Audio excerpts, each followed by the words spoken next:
Hello good morning everyone, myself Roshan Kamanwar. और आज हम जो आपका बायोलॉजी का चैप्टर फर्स्ट है 11th स्टैंडर्ड का, जो आपका बायोलॉजी का फर्स्ट चैप्टर है, उसको हम कंटिन्यू कर रहे हैं।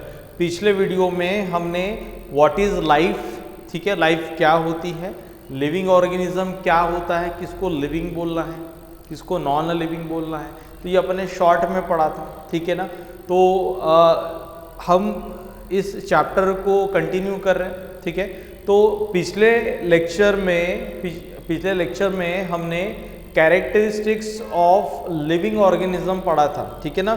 तो कैरेक्टरिस्टिक्स ऑफ लिविंग ऑर्गेनिज्म की अगर हम बात करते तो कैरेक्टरिस्टिक्स ऑफ लिविंग ऑर्गेनिज्म और लिविंग ऑर्गेनिज्म के क्या क्या कैरेक्टरिस्टिक्स हमने पढ़े थे।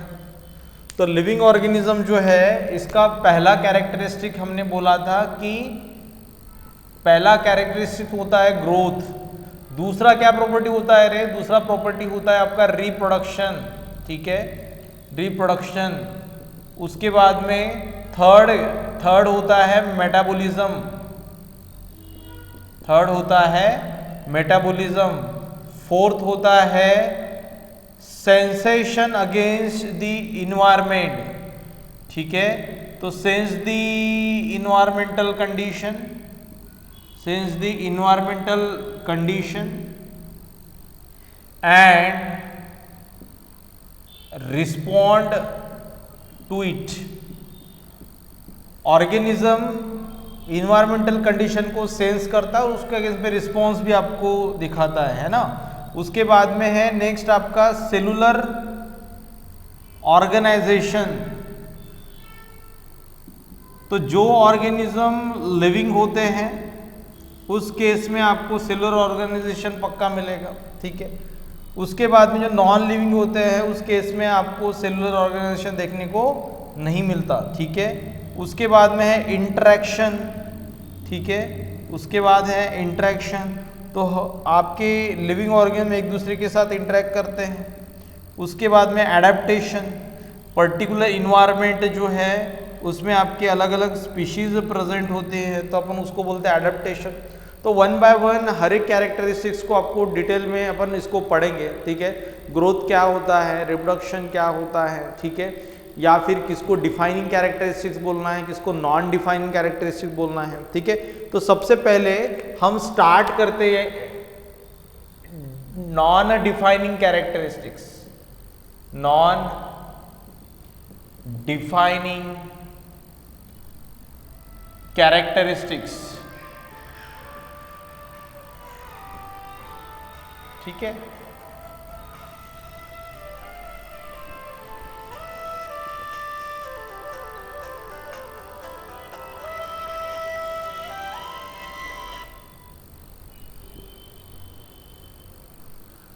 तो नॉन डिफाइनिंग कैरेक्टरिस्टिक्स जो है, इसमें नॉन डिफाइनिंग कैरेक्टरिस्टिक्स में आपका पहला है ग्रोथ,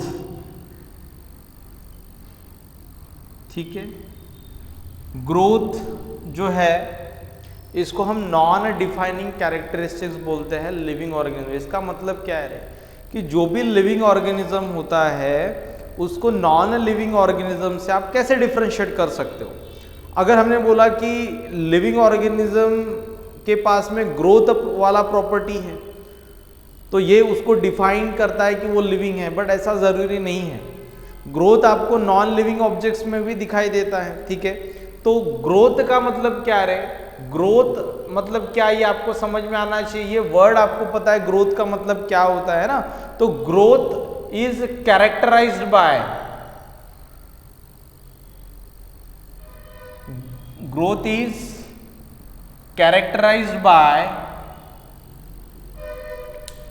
first सेल नंबर और सेकंड है आपका मास, ठीक है। ये दो आपके कैरेक्टरिस्टिक्स होते हैं ग्रोथ के। जैसे अपन बोलते हैं कि ग्रोथ हुई है, ये आपको कैसे पता है? तो अगर फॉर एग्जाम्पल कोई पॉपुलेशन है, जैसे अपन महाराष्ट्र का पॉपुलेशन या नागपुर का पॉपुलेशन कंसिडर करते हैं, और उस पॉपुलेशन में हम क्या बोलते हैं कि नागपुर का पॉपुलेशन जो है ये हर साल 1 लाख से बढ़ते हुए जा रहा है ना, 1 लाख से बढ़ते हुए जा रहा है। इसका मतलब क्या रहे कि 1 लाख इंडिविजुअल्स एग्जिस्टिंग पॉपुलेशन में ऐड होते जा रहे हैं, है ना। मतलब क्या हो रहा है, नंबर ऑफ इंडिविजुअल्स बढ़ते जा रहे हैं, तो अपन क्या बोलेंगे, पॉपुलेशन का ग्रोथ हो रहा है। ठीक है, कोई कंट्री है उसका पॉपुलेशन बढ़ रहा है तो हम बोलते हैं वो पॉपुलेशन जो है उस कंट्री का उसके पॉपुलेशन की ग्रोथ होती जा रही है। ठीक है, तो ग्रोथ का मतलब क्या, इंडिविजुअल नंबर बढ़ना, है ना। तो जो भी पॉपुलेशन में इंडिविजुअल्स होते हैं उसका नंबर बढ़ना मतलब वो हो गया ग्रोथ। ठीक है, तो सेल हमारे बॉडी में भी क्या होता है, जैसे जैसे हमारी ग्रोथ होती है वैसे वैसे सेल नंबर भी बढ़ता है। ठीक है, बट सेल नंबर किस केस में कंसीडर करना है आपको और किस केस में मास कंसीडर करना है, उसके एग्जांपल्स भी अपन लेंगे। तो सबसे पहले एक टर्म क्लियर हो गया अपना कि सेल नंबर अगर बढ़ता है या फिर इंडिविजुअल नंबर बढ़ता है तो उसको अपन ग्रोथ बोलेंगे। दूसरी बात यह है कि कोई भी छोटा बच्चा जो होता है, ठीक है, कोई भी छोटा बच्चा होता है तो उसकी ग्रोथ हो रही है कि नहीं हो रही है। अगर ग्रोथ हो रही है तो अपन कैसे पहचानते हैं, तो अपन बोलते हैं कि इसका वेट बढ़ रहा है, इसका वेट अगर बढ़ रहा है, इसका हाइट बढ़ रहा है, ठीक है, तो अपन बोलेंगे कि इसकी ग्रोथ हो रही है। तो इसका वेट अगर बढ़ रहा है तो इसका मतलब ग्रोथ हो रही है। तो वेट मतलब क्या, मास। तो इसलिए बोलते हैं कि ग्रोथ हो रहा है, ये कब बोलेंगे, जब सेल नंबर बढ़ेगा, मतलब इंडिविजुअल नंबर बढ़ेगा, या फिर मास ऑफ ऑर्गेनिज्म बढ़ेगा। वेट जो है ऑर्गेनिज्म का वो अगर बढ़ेगा तो अपन उसको बोलेंगे कि उसकी ग्रोथ हुई है। ठीक है, समझ में आया। अब देखो कि अगर अपन लिविंग ऑर्गेनिज्म की बात करते, ठीक है, लिविंग ऑर्गेनिज्म की बात करते तो लिविंग ऑर्गेनिज्म में ग्रोथ अगर आपको यहां पे एक्सप्लेन करना है तो जैसे आपके पास पहले एक सेल था, ठीक है, एक सेल था और ये सेल जो है ये डिवाइड हो रहा है। सेल अगर डिवाइड होता है तो एक से 2 सेल्स बनते हैं, एक से 2 सेल बनते हैं। तो यहां पे सेल नंबर क्या होते जाता है, आपका सेल नंबर इंक्रीज होते जाता है। ठीक है, सेल नंबर अगर इंक्रीज होता है तो टिश्यू का ग्रोथ दिखता है आपको, तो ग्रोथ ऑफ टिश्यू आपको यहां पे दिख रहा है। अगर टिश्यू का ग्रोथ होता है तो आपको ऑर्गन्स का भी ग्रोथ दिखेगा, और ऑर्गन्स का ग्रोथ होता है मतलब कंप्लीट ऑर्गेनिज्म का आपको ग्रोथ दिख रहा है। समझ में आ रहा है क्या। तो ग्रोथ जो है it depend upon the number of cell. ठीक है, और लिविंग ऑर्गेनिज्म में ग्रोथ जो है ये इंटरनल फीचर्स के कारण होता है। ठीक है, इंटरनल फीचर्स के कारण आपको ग्रोथ दिखाई देता है। इंटरनल फीचर्स मतलब क्या, तो इंटरनल फीचर्स मतलब सेल डिवीजन, सेल डिवीजन के कारण आपको ग्रोथ दिखाई देता है। दूसरी बात है मेटाबॉलिक रिएक्शंस जो है, मेटाबॉलिक रिएक्शंस ये आपके साइटोप्लाज्मिक कंटेंट को बढ़ाते हैं। ठीक है ना, साइटोप्लाज्मिक कंटेंट को बढ़ाते हैं। साइटोप्लाज्मिक कंटेंट मतलब क्या, तो जो भी सेल के अंदर का कंटेंट होता है उसको बोला जाता है साइटोप्लाज्मिक कंटेंट। और साइटोप्लाज्मिक कंटेंट अगर बढ़ता है तो हम बोलते हैं कि उस लिविंग ऑर्गेनिज्म की ग्रोथ हो रही है। ठीक है, तो लिविंग ऑर्गेनिज्म में ग्रोथ हो रहा है, ये आपको कैसे पता चलेगा, तो सेल डिवीजन हो रहा है तो आप बोलोगे ग्रोथ हो रहा है। अगर मेटाबॉलिक रिएक्शंस की वजह से साइटोप्लाज्मिक कंटेंट अगर बढ़ रहा है तो साइटोप्लाज्मिक कंटेंट बढ़ना इसका मतलब क्या, मास ऑफ सेल बढ़ना। और मास ऑफ सेल अगर बढ़ते जा रहा है तो ये किसको बढ़ाएगा, तो ये मास ऑफ ऑर्गेनिज्म को बढ़ाएगा। समझ में आ रहा है क्या। 2 तरीके के अपन ने यहाँ पे पॉइंट पढ़े, एक पढ़ा सेल डिवीजन। तो सेल डिवीजन अगर होता है तो नंबर ऑफ सेल्स बढ़ेंगे, नंबर ऑफ सेल बढ़ेंगे तो टिश्यू बड़ा होगा, टिश्यू बड़ा होगा तो ऑर्गन बड़ा होगा, और ऑर्गन अगर आपका बढ़ता है तो ऑर्गेनिज्म भी आपका बड़ा होगा, है ना। तो ऑर्गेनिज्म की भी ग्रोथ होगी, ठीक है। अगर सेल डिवीजन होता है तो ऑर्गेनिज्म का ग्रोथ हो रहा है, बराबर। और अगर हम पढ़ रहे कि मेटाबॉलिक कंटेंट अगर आपका बढ़ते जा रहा है, साइटोप्लाज्मिक कंटेंट आपका बढ़ते जा रहा है बिकॉज ऑफ मेटाबॉलिक रिएक्शंस, तो मास ऑफ सेल बढ़ जाएगा। मास ऑफ सेल अगर बढ़ता है तो इसका मतलब ऑर्गेनिज्म का भी मास बढ़ेगा। तो हम बोलेंगे कि ऑर्गेनिज्म की क्या हो रही है, ग्रोथ हो रही है, ठीक है। यहाँ तक अब देखो एकदम सिंपल था कि आपका जो ऑर्गेनिज्म है, ठीक है, आपका जो ऑर्गेनिज्म है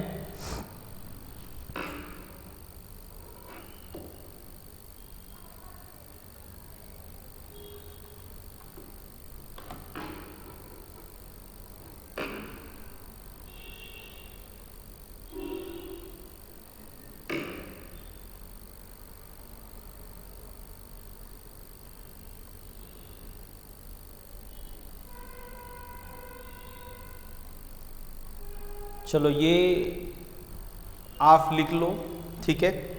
आपका जो ग्रोथ ऑफ लिविंग ऑर्गेनिज्म है it is influence by internal features, है ना। और उसमें हमने पढ़ा cell division and metabolic reactions. तो सेल डिवीजन के कारण क्या होगा, आपका tissue organ and then organism का ग्रोथ होगा। तो मेटाबॉलिक रिएक्शंस के कारण साइटोप्लाज्मिक कंटेंट बढ़ेंगे, साइटोप्लाज्मिक कंटेंट बढ़ेंगे तो मास ऑफ सेल बढ़ जाएगा, और मास ऑफ सेल बढ़ेगा तो ऑर्गेनिज्म का भी मास बढ़ेगा, ठीक है। तो ये हो गया आपका first growth of living organism. But अगर हमें पढ़ना है ग्रोथ ऑफ नॉन लिविंग, तो क्या नॉन लिविंग में भी आपको ग्रोथ दिखाई देता है, ठीक है। नॉन लिविंग ऑब्जेक्ट जो होते हैं उसमें ग्रोथ दिखाई देगा क्या, तो growth of non living, growth of non living objects.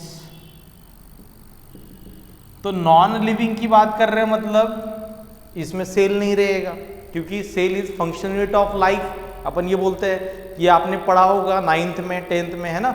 Cell जो है उसको क्या बोला जाता है, फंक्शनल यूनिट ऑफ लाइफ। मतलब जिसके पास में लाइफ है, जो लिविंग है, उसी के पास में सेल रहेगा। अब इसके पास में सेल नहीं है तो इसका मतलब क्या रहे कि यहाँ पे सेल डिवीजन की बात नहीं आएगी, बराबर। तो नॉन लिविंग ऑर्गेनिज्म में अगर हम ग्रोथ की बात करते, नॉन लिविंग ऑर्गेनिज्म में अगर हम ग्रोथ की बात करते, सॉरी नॉन लिविंग ऑब्जेक्ट में अगर हम ग्रोथ की बात करते, तो जैसे फॉर एग्जांपल ये बोल्डर है या रॉक का एक टुकड़ा है या माउंटेन है, ठीक है। माउंटेन की हाइट आपकी बढ़ती जाती है, माउंटेन की हाइट आपकी बढ़ती जा रही है, इसका मतलब उसका वेट भी बढ़ते जा रहा है। सैंड माउंट जो होते हैं उसका भी हाइट बढ़ते जाता है, उसका भी हाइट आपका अगर बढ़ रहा है तो उसका मास आपका बढ़ते जाएगा। अगर एक ये रॉक है या बोल्डर है तो इसके ऊपर क्या होता है, नंबर ऑफ मटेरियल्स या मॉलिक्यूल्स जो है ये डिपॉजिट होते जाते हैं, ठीक है। तो नंबर ऑफ मॉलिक्यूल्स मटेरियल्स यहाँ पे आपके डिपॉजिट होते जा रहे हैं, तो ये बोल्डर्स के ऊपर ये आपके मटेरियल का डिपोजिशन हो रहा है। तो नॉन लिविंग ऑर्गेनिज्म में ग्रोथ बाय एक्रीशन। अब एक्रीशन क्या है, एक्रीशन क्या है, तो एक्रीशन का मतलब होता है deposition of materials on the surface of object, ठीक है। जो भी नॉन लिविंग ऑब्जेक्ट होता है उसके सरफेस के ऊपर अगर मटेरियल का डिपोजिशन हो रहा है तो यहाँ पे ये नंबर ऑफ लेयर्स बनती जाएगी, है ना। तो विथ टाइम यहाँ पे नंबर ऑफ लेयर्स बनती जाएगी और इसका शेप जो है ये भी बढ़ते जाएगा, इसका हाइट जो है ये भी बढ़ते जाएगा। तो हाइट बढ़ा, शेप बढ़ा, मतलब मास भी बढ़ा, ठीक है। तो यहाँ पे आपको ये वर्ड याद रखना है कि नॉन लिविंग ऑर्गेनिज्म में ग्रोथ किसके कारण होता है, because of accretion. And accretion क्या होता है, accretion means deposition of material on the surface of non living object, ठीक है। और लिविंग ऑर्गेनिज्म की अगर अपन बात करते हैं, लिविंग ऑर्गेनिज्म की बात करते हैं तो उसमें ग्रोथ किसकी वजह से दिखता है, तो because of internal features, for example cell divisions and metabolic reactions. तो इंटरनल मेटाबॉलिक रिएक्शंस के कारण या सेल डिवीजन के कारण आपके लिविंग ऑर्गेनिज्म में ग्रोथ दिखाई देता है, ठीक है। चलो, तो अगर हम यहाँ पे एग्जाम्पल्स लेंगे, ठीक है, हम यहाँ पे एग्जाम्पल्स लेंगे तो एग्जाम्पल्स में आप माउंटेन का एग्जाम्पल ले सकते हो, ठीक है। आप एग्जाम्पल में माउंटेन्स का एग्जाम्पल ले सकते हो, उसके बाद में सैंड माउंट्स का एग्जाम्पल ले सकते हो, आप बोल्डर्स का एग्जाम्पल ले सकते हो, ठीक है। आप जो नॉन लिविंग ऑब्जेक्ट का एग्जाम्पल ले रहे हो और उसका ग्रोथ अगर आपको दिखाई दे रहा है तो इसका मतलब वो ग्रोथ जो है वो लिविंग इंटरनल एक्टिविटी के कारण नहीं हो रहा है, वो हो रहा है by the process of accretion, ठीक है। चलो, तो ये हो गया आपका living and non living organism के ग्रोथ के बारे में। हमें और एक टर्म पढ़ना है, ठीक है, हम एक और टर्म पढ़ेंगे दैट इज रीजनरेशन, ठीक है। तो रीजनरेशन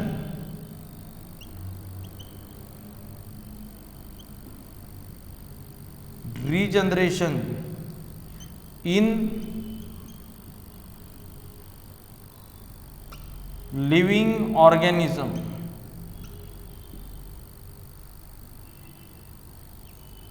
ठीक है। रीजनरेशन ऑफ लिविंग ऑर्गेनिज्म की अगर हम बात करेंगे, ठीक है, तो रीजनरेशन का मतलब क्या होता है? रीजनरेशन मतलब इट इज नेचुरल प्रोसेस, ठीक है, it is a natural process in which restoration or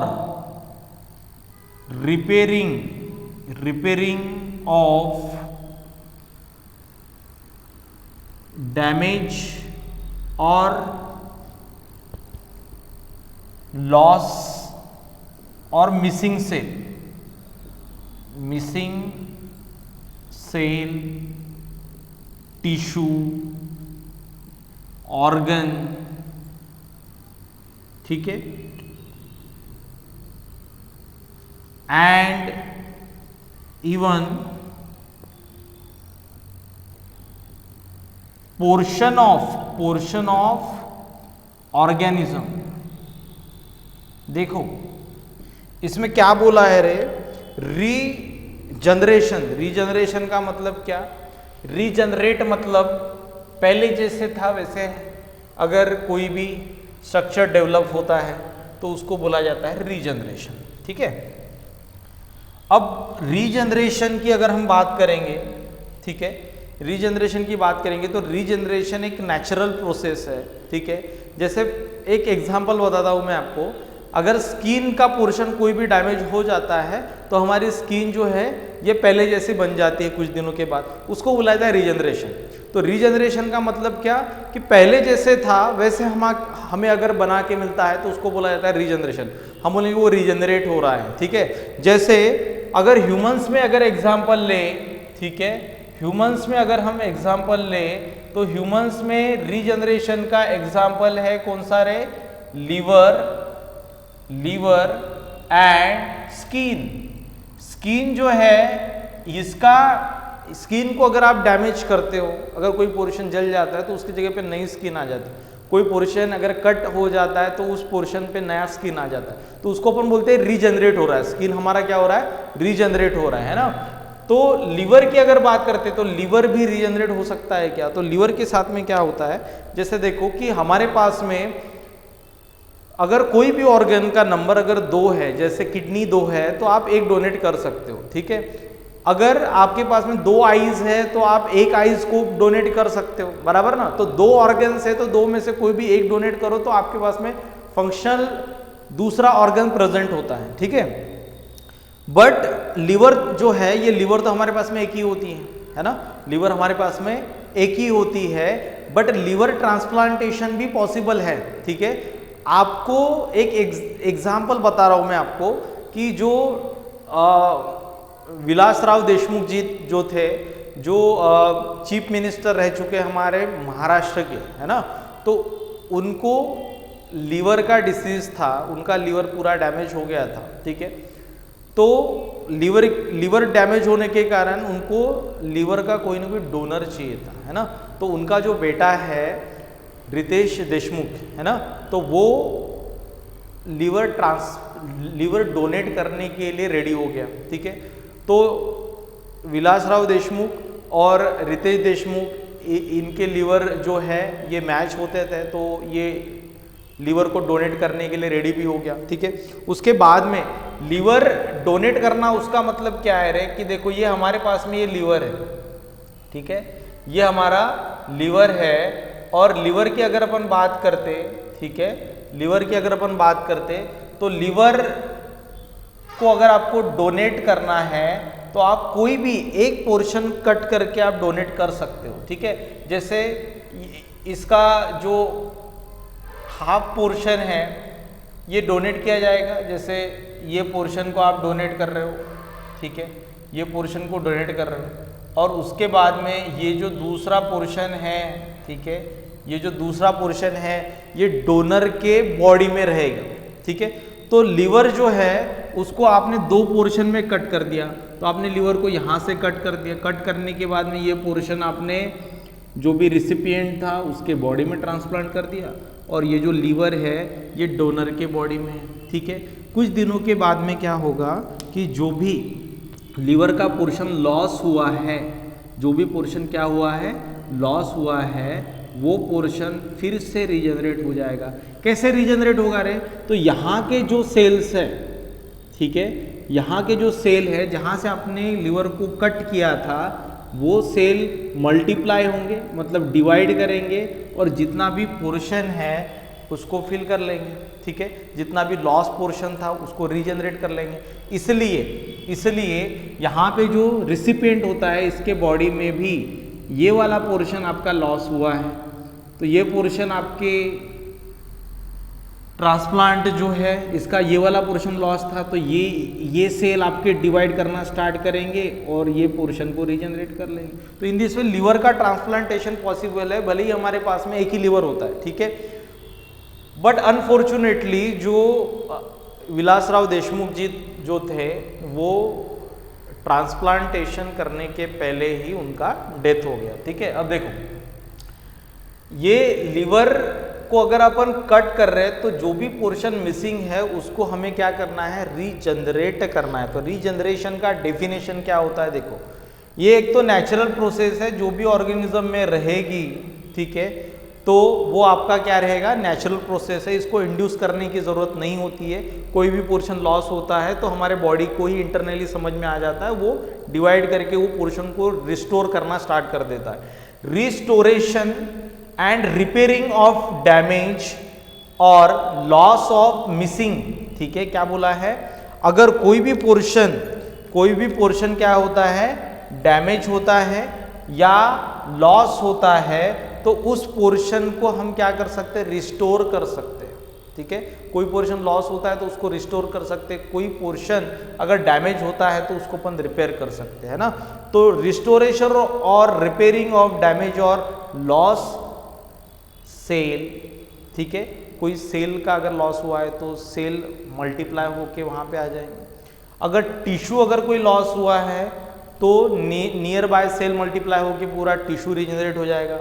organ में कोई अगर पोर्शन लॉस हुआ है तो पूरा ऑर्गन डेवलप हो जाएगा, जैसे अपने लिवर का एग्जांपल लिया। उसके बाद में even portion of whole organism, देखो कुछ ऑर्गेनिजम्स ऐसे होते हैं, ठीक है, जैसे फ्लैटवॉर्म,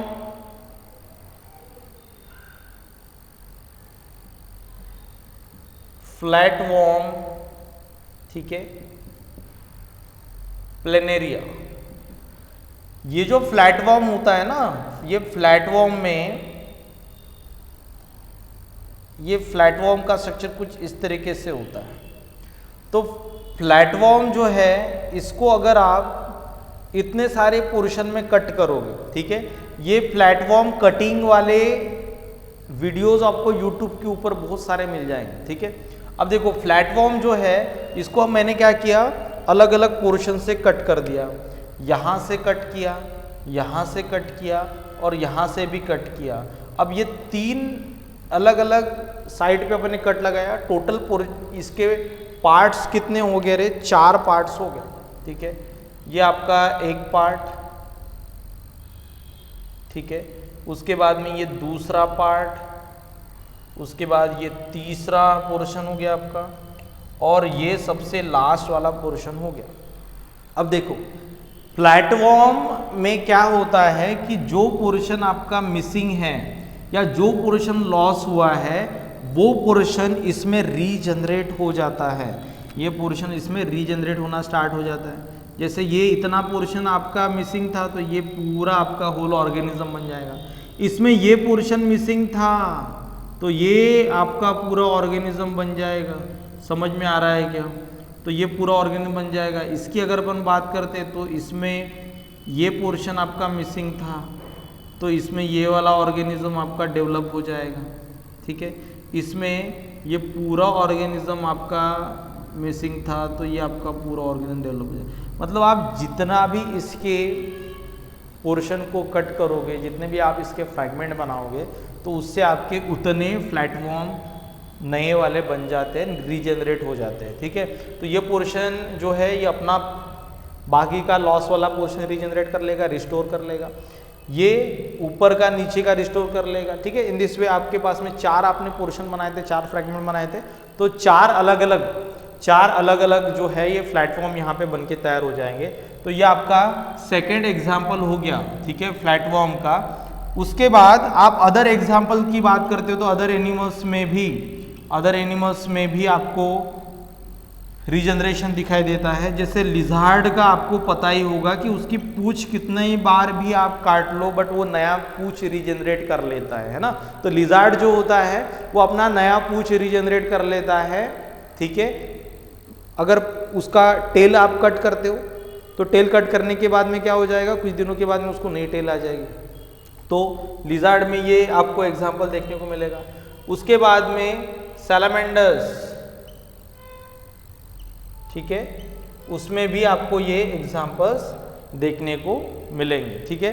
तो इन दिस वे आपका जो ग्रोथ है, ठीक है, आपका ग्रोथ जो पहला कैरेक्टरिस्टिक्स है लिविंग ऑर्गेनिज्म का, पहला कैरेक्टरिस्टिक्स है लिविंग ऑर्गेनिज्म का, ठीक है, ये हमने यहाँ पे लिखा है, ग्रोथ को पढ़ा भी है। बट ग्रोथ हमें living organism and non living object में भी दिखाई देता है, इसलिए उसको क्या बोलेंगे अपन, उसको बोलेंगे non defining characteristics of organism, ठीक है। मतलब उससे आप सिर्फ ग्रोथ को कंसिडर करके लिविंग और नॉन लिविंग ऑर्गेनिज्म जो है इसमें डिफरेंशिएट नहीं कर सकते, ठीक है। तो आपका ये फर्स्ट कैरेक्टरिस्टिक हो गया ग्रोथ, ठीक है। इसके बाद में नेक्स्ट पढ़ेंगे अपन रिप्रोडक्शन क्या होता है, ठीक है, कितने टाइप के रिप्रोडक्शन होते हैं, ठीक है। तो वो अपन नेक्स्ट वीडियो में उसको कंटिन्यू करेंगे, ठीक है।